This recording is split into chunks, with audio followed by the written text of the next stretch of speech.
अगर आप भी चाहते हैं पीके एंटरटेनमेंट की ऑडियो वीडियो सबसे पहले आप तक पहुंचे, तो लाल बटन को दबाकर चैनल सब्सक्राइब करें और बेल RC Music present।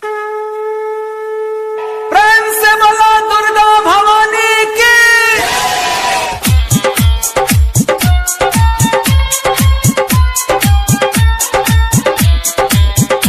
Music by Subhash राजा।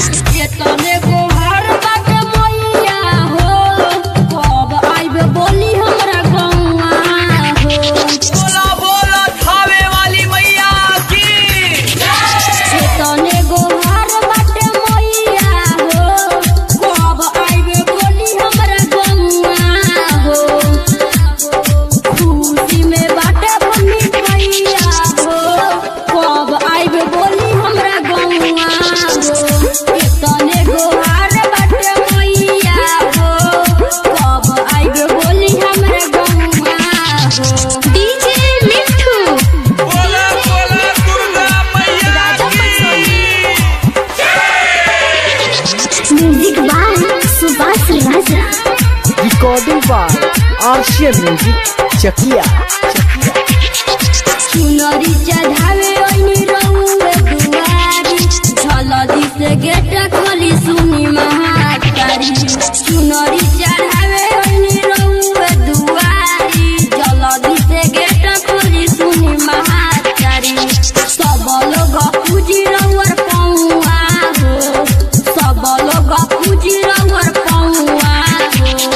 कब आइबे बोली हमरा गौआ हो।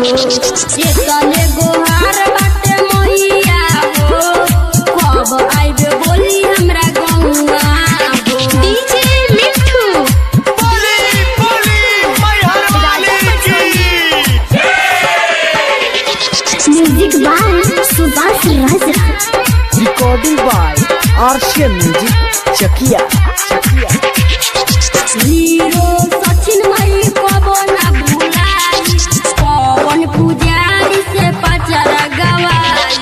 हीरो लखिंदर मई कबो ना भुलाई, पवन पुजारी से पचरा गवाई। चुनरी के बढ़ल जाता भौआ हो, चुनरी के बढ़ल जाता भौआ हो।